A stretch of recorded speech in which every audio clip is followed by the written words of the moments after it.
Donc merci déjà à tous d'être là aujourd'hui, heu, pour assister à la présentation de ces résultats. Donc c'est un travail qui a commencé en début d'année, enfin qui avait déjà émergé l'année dernière, mais qui a concrètement commencé au début d'année et qui est parti sur l'interrogation, là vous devez voir, chez les apprentis sortis de formation en 2018 ou en 2019, ça c'était pour avoir un volume assez conséquent. Qui ont été formés à un métier dit en tension. Donc ce travail d'identification des formations sur les métiers dits en tension, on l'a mené dans le cadre d'un comité de suivi avec, donc je le disais tout à l'heure, l'État, la région et le rectorat pour se mettre d'accord sur le périmètre qu'on retenait pour les métiers en tension. Donc c'est principalement les métiers qui faisaient partie de la liste Transco, liste des métiers prioritaires. Donc, on a identifié en face les formations qui menaient à ces métiers et puis on a récupéré les fichiers du rectorat avec une liste d'apprentis qui avaient été formés à ces métiers en 2018, en 2019 et on les a interrogés. Donc, l'interrogation a eu lieu au printemps et jusqu'à l'été, hein, on a eu un petit peu de mal à toucher la cible, mais on les a interrogés sur leur situation 3 ans après leur sortie de formation. L'objectif pour, le COSUI et le GIP Cariforef était multiple. D'abord, c'était de décrire le parcours des jeunes, de savoir si les apprentis, ils avaient, choisi leur apprentissage ou s'ils l'avaient subi et ensuite de savoir s'ils avaient exercé dans le métier pour lequel ils avaient été formés. Donc ça, c'est les résultats que je vais vous présenter aujourd'hui. Au total, on a eu 1 733 réponses. Ça représente 19 des apprentis qui ont été formés à un métier en tension en 2018 ou 2019. On a eu du mal à atteindre l'objectif. D'ailleurs, on est un peu en dessous de nos attentes, donc on a fait un redressement des résultats, certainement parce que déjà on est sur des fichiers donc qui ont des apprentis qui sont sortis depuis 3 ans ou même depuis plus de 4 ans et puis en fait, les coordonnées téléphoniques sont celles qui sont renseignées au moment de l'inscription dans l'apprentissage, donc on est plutôt sur des coordonnées téléphoniques d'il y a 5 ou 6 ans. On avait beaucoup de numéros de téléphone des parents aussi, donc on ne touchait pas directement l'apprenti. Donc on a eu un petit peu de mal, voilà, à obtenir les réponses et on a donc un peu de retard sur la sortie des résultats. Mais aujourd'hui, du coup, on a une base qui est consolidée et on a une étude qui est en cours de validation, pour l'instant en interne et au COSUI également. Elle a été transmise au COSUI pour validation du contenu. Donc on va aborder, bah, les 2 points qui ont été traités dans le cadre de l'enquête. Donc l'apprentissage, pourquoi, comment? Est-ce que c'est un apprentissage qui a été choisi et subi et comment il a été vécu? Et puis 3 ans plus tard, quelle est la situation des anciens apprentis? Alors l'une des premières interrogations des membres du COSUI, c'était de savoir si l'apprentissage avait été choisi ou subi. Alors majoritairement, du coup, l'apprentissage est bien un choix volontaire du jeune. Et quand on leur demande pourquoi ils ont souhaité suivre une formation par apprentissage, le premier élément qui ressort, c'est le fait de percevoir une rémunération. Donc on le voit dans le graphique qui est sur la gauche. Ça, c'est les items qu'on leur proposait, puis on leur demandait de répondre s'ils étaient d'accord ou s'ils n'étaient pas d'accord. Donc on voit à 92 l'apprentissage était un moyen de vous former tout en percevant une rémunération. C'est là qu'ils se sont le plus retrouvés. On a des items qui sont un peu moins cités, comme vous le voyez. En revanche, sur le domaine de formation, on est moins souvent sur un premier choix. Autant les jeunes voulaient rentrer en apprentissage, autant ils n'ont pas forcément obtenu la filière dans laquelle ils voulaient aller. Et puisqu'un apprenti sur 5 a suivi une formation qui ne correspondait pas à son premier vœu. Il y a des domaines de formation où on va retrouver ça encore plus fort, par exemple dans la santé humaine, où là, c'est 32 des jeunes qui n'ont pas pu rentrer dans leur premier vœu d'orientation. Hem, Dans la vente, c'est pareil, on est à 28 28 des jeunes qui ont fait un apprentissage dans la vente, c'était pas leur premier vœu d'orientation et dans l'action sociale et l'aide à la personne, on est à 27. Tous les chiffres que je vous présente là, et puis si vous voulez plus de détails, ce sera du coup dans le rapport, complet qui sera diffusé, je pense à la f courant novembre, puisque là il est en relecture dans le cadre du COSUI. Ensuite, il va partir en relecture, au niveau de la présidence du GIP Cariforef et donc je pense que d'ici un mois et demi, il sera en ligne sur le site.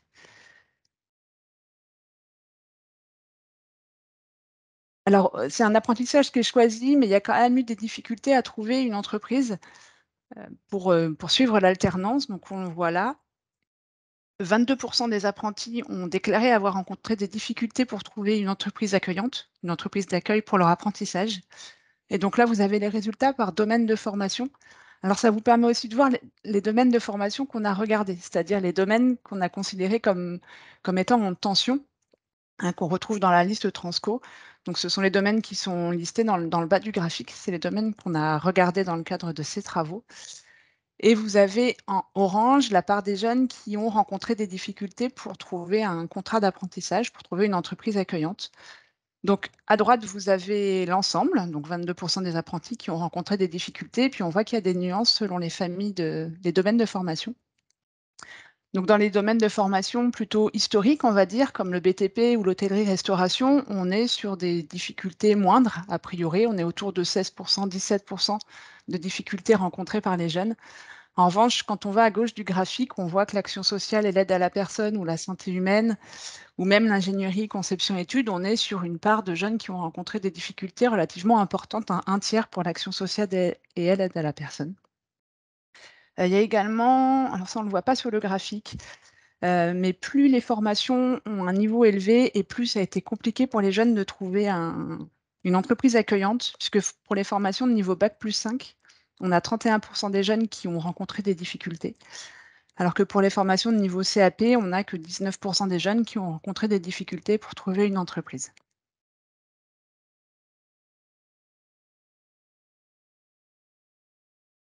Je passe à la slide suivante et puis après je vous passerai la main pour, savoir si vous avez des questions. Là, c'est le rôle important du maître d'apprentissage. Alors, concernant le taux de satisfaction des apprentis pendant leur formation, hein, là, c'est pendant la suivi de leur formation. On leur demandait, s'ils sont satisfaits de la formation qu'ils ont suivie. Donc même si, pour certains, c'était pas leur premier vœu, globalement, ils sont 94 à être satisfaits de la formation qu'ils ont suivie. Donc on est sur un très bon taux de satisfaction. Donc en bas, on voit d'autres informations, hein. 64 des anciens apprentis considèrent que leur contrat d'apprentissage a été formateur. 55 trouvent que le métier qu'ils ont exercé correspondait à l'image qu'ils s'en faisaient. Et puis la dernière information, 56 des apprentis ont déclaré que leur maître d'apprentissage était présent et attentif.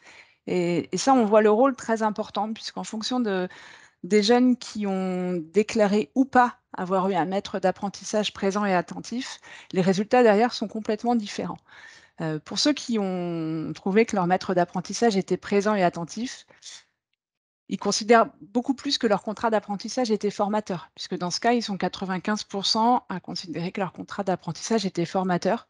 Donc là, c'est la partie en grisé sur le rond, qui nous dit que 95 des apprentis pour qui le maître d'apprentissage était présent et attentif considèrent que leur contrat d'apprentissage a été formateur.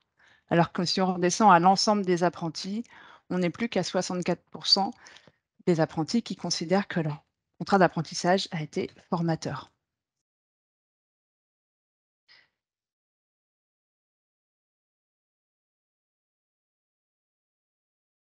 Est-ce que vous avez des questions sur les éléments que je viens déjà de vous présenter? Oui, il y a Christophe qui a levé la main. Oui, bonjour à tous. Bonjour. Simplement sur des derniers slides là, excusez-moi, pas encore parlé de la matinée, un chat de la gorge.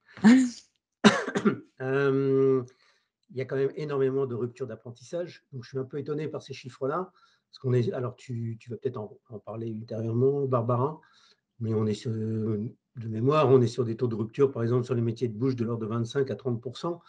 Donc, est-ce que ceux qui ont été victimes d'une rupture ont répondu à l'enquête, par exemple?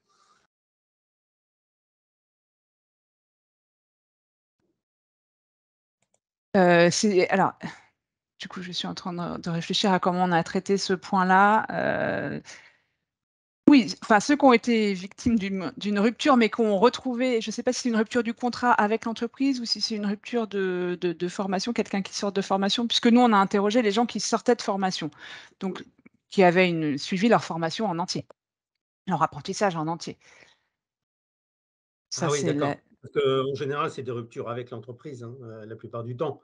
Il y a énormément de ruptures. Nous, on les retrouve les jeunes en mission locale après, hein, bien souvent.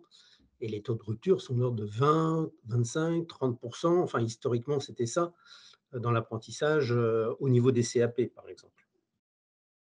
oui, donc c'est Ouais. pas une population qu'on a regardée, nous. Oui, d'accord, OK.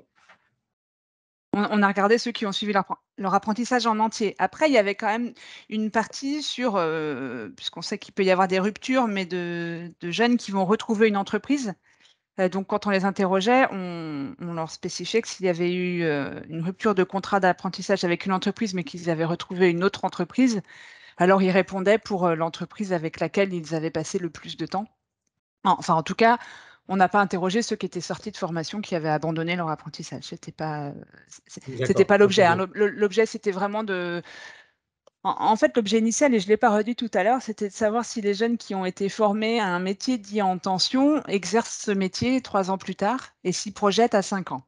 Au début, Exactement. la demande, c'était vraiment ça. Donc du coup, il fallait quand même qu'ils aient suivi leur formation en entier pour pouvoir, rentrer Donc ma dans le question est hors périmètre. sujet, effectivement. Non, non, mais OK. elle est très pertinente quand même puisque je ne l'ai pas reprécisé tout à l'heure et comme ça permet d'être bien clair sur le périmètre. Merci Barbara. De rien. Est-ce qu'il y a d'autres questions?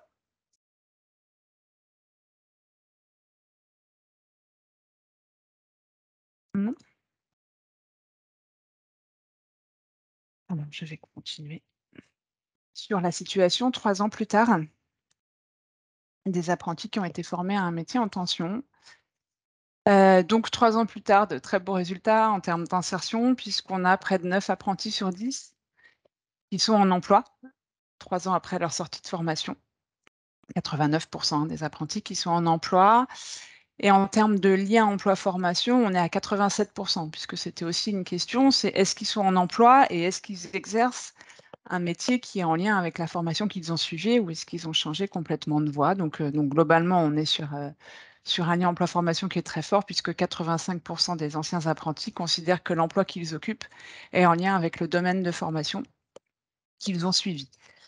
Alors on a quand même 5 des anciens apprentis qui sont en recherche d'emploi. On verra tout à l'heure, on fera un zoom, hein, sur ce petit volume, hein, qui est un petit volume du coup au regard des résultats de l'enquête quand même.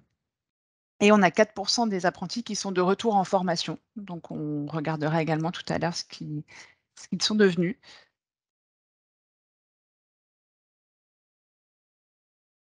Oui, il y a également un item, alors après vous le voyez, je ne vais pas lire, hein, forcément tous les commentaires qui sont à droite, mais pour les apprentis qui ne sont pas en emploi en lien avec la formation qu'ils ont suivie, c'est principalement parce qu'ils considèrent que la formation n'a pas répondu à leurs attentes. 41 d'entre eux, hein, citent l'inadéquation entre la formation et leurs attentes. Et puis il y a aussi ceux qui occupent un emploi parce qu'ils n'ont pas d'autre choix que d'occuper un emploi, même s'il n'est pas en lien avec la formation qu'ils ont suivie. Et ça représente 15 des jeunes qui ne sont pas en emploi, heu en lien avec leur formation, hein, pas 15 du total, juste 15 des jeunes qui ne sont pas en emploi dans un domaine en lien avec leur formation. Voilà, on a un graphique qui est un peu complet, mais qui en même temps peut être un peu difficile à lire. Donc là, c'est les résultats par domaine de formation, donc les domaines, dits en tension. Et puis, il y a 3 informations sur le graphique. Donc en orange, c'est la part des personnes en emploi.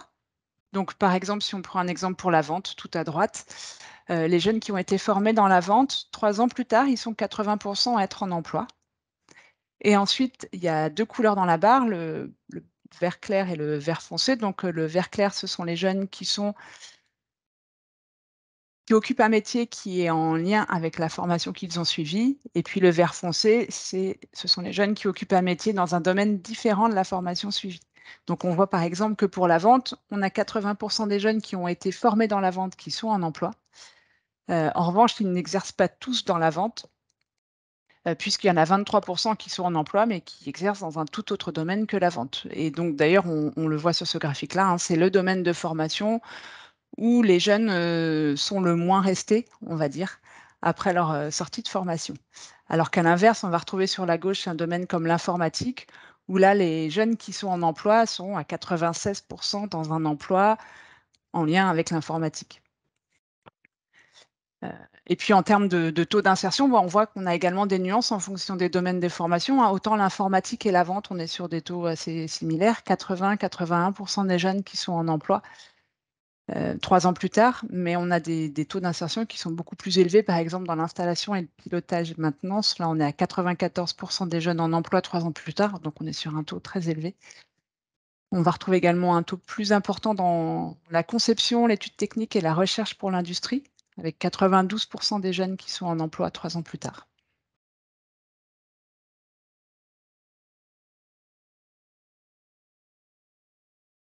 Alors, une information qui n'est pas sur le graphique, c'est que on constate que le taux d'insertion augmente avec le niveau de formation.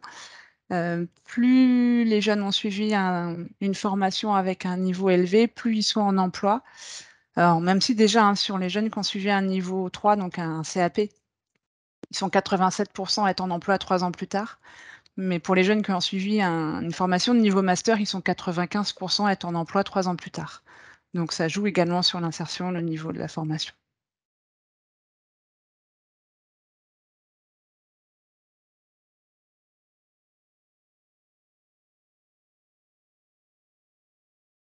Est-ce que vous avez des questions sur ce graphique? Est-ce qu'il est clair pour vous? N'hésitez pas. Ou même à compléter si vous avez des remarques à apporter.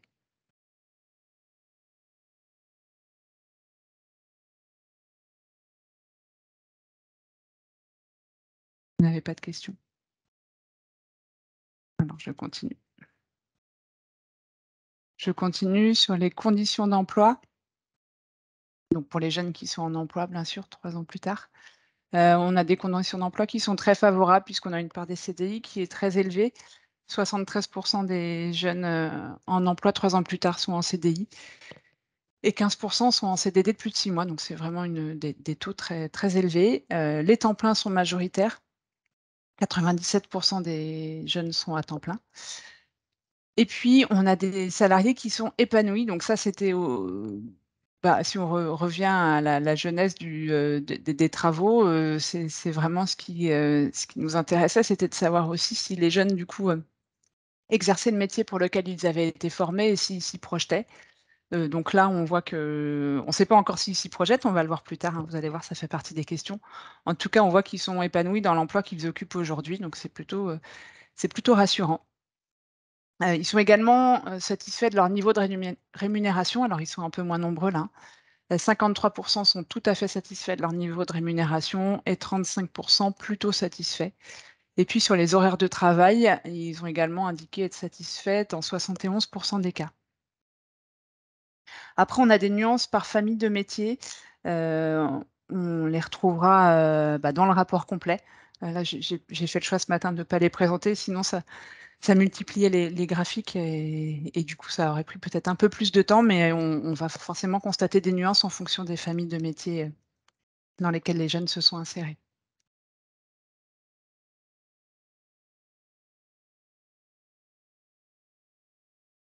Donc comme je le disais, du coup, on les a interrogés également sur, leur vision de leur métier dans 5 ans. Alors ils n'ont pas tous réussi à s'y projeter, hein. On leur demandait s'ils étaient capables de se projeter à 5 ans, dans leur emploi. Est-ce qu'ils souhaitaient changer d'emploi, changer d'entreprise, reprendre une formation? Donc on a 20 des jeunes qui ont indiqué ne pas pouvoir se projeter à 5 ans. Pour les autres, vous avez ici du coup, les quelques informations, donc ça que j'ai pas dit ce que j'ai pas dit tout à l'heure non plus, oui, et qu'on va retrouver ici, c'est des jeunes qui restent fidèles à leur entreprise d'accueil. On a quand même 27 des jeunes qui sont en emploi 3 ans plus tard, qui sont toujours dans la même entreprise qu'avec celle avec qui ils avaient signé leur contrat d'apprentissage. Donc plus d'un quart des jeunes sont restés dans l'entreprise après leur formation. Il n'y a pas eu de rupture du tout entre la fin de leur contrat d'apprentissage et le début de leur vie, professionnelle. Et pour les autres, j'ai pas mis les renseignements ici, mais pour ceux qui ont changé d'entreprise à la sortie de leur formation, ils ont majoritairement mis moins d'un mois à trouver un emploi derrière. Donc ils se sont très vite insérés dans l'emploi après leur sortie de formation. quand on leur demande donc si à 5 ans, ils souhaitent changer d'emploi, eh bien, il y a 9 apprentis sur 10 qui ne souhaitent pas changer d'emploi et qui ne souhaitent pas changer d'entreprise, pardon. Et la moitié souhaite y rester le plus longtemps possible. Donc on est vraiment sur des taux très élevés. Et puis, tout à droite, on le voit, 5 on a 5 des anciens apprentis qui, envisagent de changer de métier d'ici 5 ans. Donc là, c'est même pas changer d'entreprise, hein, c'est bien changer de métier, se réorienter.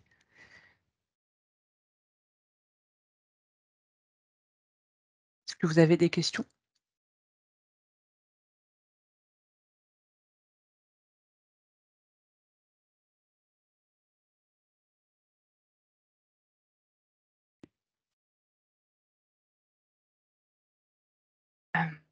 Donc comme je le disais tout à l'heure, on a quand même, 10 des apprentis, un apprenti sur 10 qui est sans emploi 3 ans plus tard. Alors ça représente un petit volume sur notre échantillon de départ, donc on ne peut pas vraiment regarder, par domaine de formation. Majoritairement, on voit que ces apprentis-là, quand même, sont ceux pour lesquels ils n'ont pas obtenu le premier vœu sur leur dossier d'orientation. Quand on croise, les bases, de données, on voit que ça correspond à peu près à ces jeunes-là. Alors pas tous, hein, parce que comme on l'a vu tout à l'heure, ils étaient nombreux quand même à ne pas avoir eu leur premier vœu sur le dossier d'orientation et pour autant, ils se sont quand même, formés et ils se sont quand même insérés sur leur métier. Mais majoritairement, ceux qu'on va retrouver sans emploi 3 ans plus tard, ce sont des jeunes qui n'avaient pas eu leur premier vœu sur le dossier d'orientation. Et donc 3 ans plus tard, ils sont la moitié à être de retour en formation et la moitié à être à la recherche d'un emploi.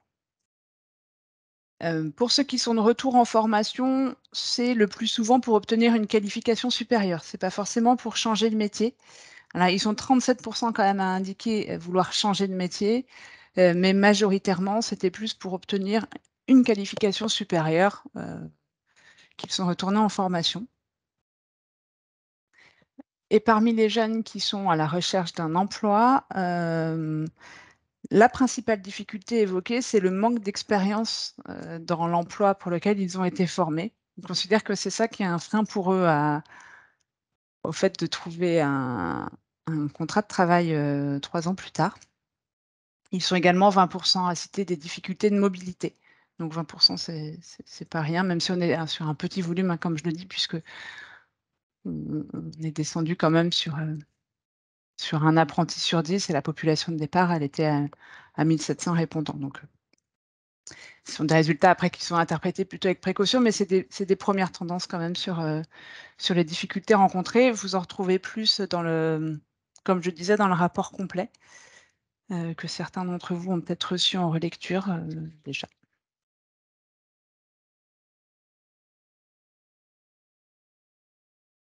Est-ce que vous avez des questions sur ce que je vous ai présenté là ou des compléments? Combien de personnes, excusez-moi, combien de personnes vous disiez en pourcentage que 20% indiquent que c'est un souci de mobilité et le pourcentage pour le manque d'expérience, c'était? Un peu plus du tiers. Un tiers, d'accord, merci. Un peu plus d'un tiers, oui. Merci.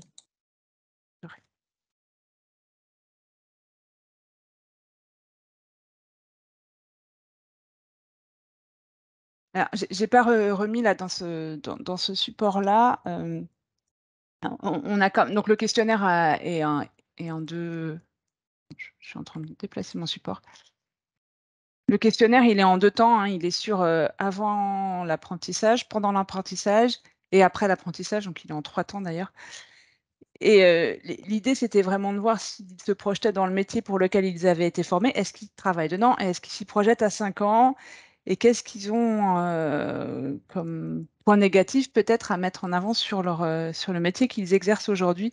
Et globalement, on voit vraiment que les jeunes formés à un contrat d'apprentissage, là, sont très satisfaits de la formation qu'ils ont suivie, de l'emploi qu'ils occupent aujourd'hui et même des conditions de travail qu'ils ont aujourd'hui. Alors comme je le disais, on n'est que sur la part des des jeunes qui se sont insérés dans un emploi, mais elle est très importante, hein, puisqu'elle est à 89% des jeunes qui se sont insérés dans un emploi. Donc pour ces jeunes-là, globalement, ils sont très satisfaits de leurs conditions de travail et ils s'y projettent sur le moyen terme, 5 ans, on va dire, sur le moyen terme. Après, il y a plusieurs items qui leur sont demandés, hein. On leur demande de se positionner sur leurs conditions de travail, sur l'exercice de leur métier, sur leur autonomie, et on voit qu'on est toujours dans des taux de satisfaction qui sont très élevés. Donc c'est plutôt rassurant et plutôt encourageant, et donc globalement, on ne peut pas dire qu'il y ait une fuite, on va dire, des apprentis formés,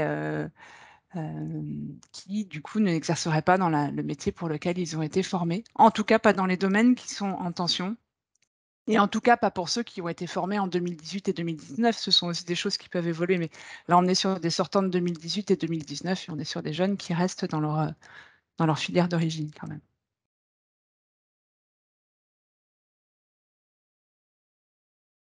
Moi, j'en ai fini pour ma présentation aujourd'hui, mais n'hésitez pas si vous avez des questions ou des éléments complémentaires à apporter, ou des remarques, ou vous pouvez aussi remettre votre caméra si vous le souhaitez.